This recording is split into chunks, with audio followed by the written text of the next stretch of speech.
Bismillah. Why do we fast? Malif Soman.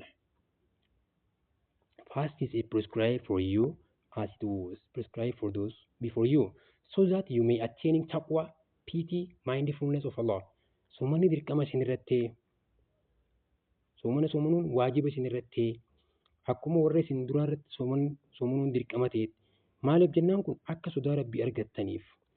Suuraa Baqraa ayata 183 irratti. The greatest purpose of the fasting is to attaining taqwa. Kanaaf kaayyoo ramadaanaa guddaan sodaa rabbii argachuudha. Taqwa is to protect yourself from the punishment of Allah by avoiding His provision and implementing His command. Taqwa jechuun dhugumatti maali jennaan lubbuu ofii eeguudha jee qixaata rabbii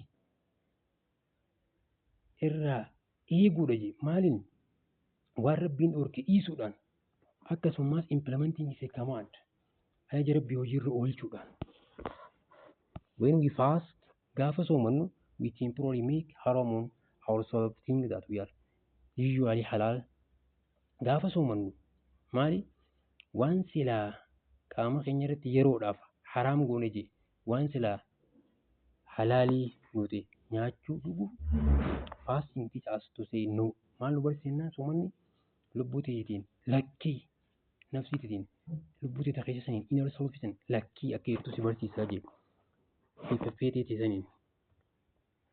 This help us to developing taqwa. Maaliif ergaa jennaan sodaa rabbii akka guddifachaa dhuftu si godha. Making it easier to restrain ourselves from haram throughout the years. Kanaaf si gochuuf dhufe jee siif laaffisuudhaaf dhufee jee lubbuu ta'e haraam irraa akka qabdu waggaa guutuu sababa akkanaati.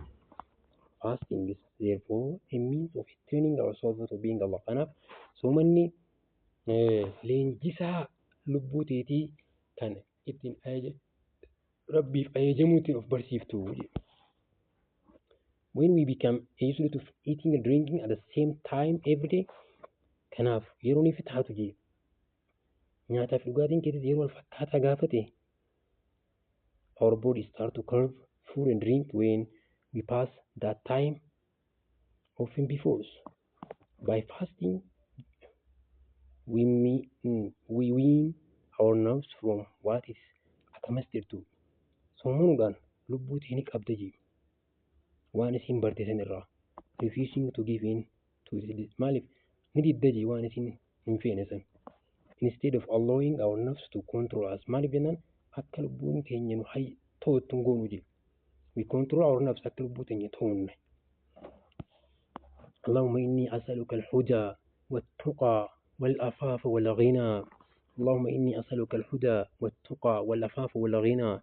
يا ربي أنا قتيلون سخرده صدا ربيتين سخرده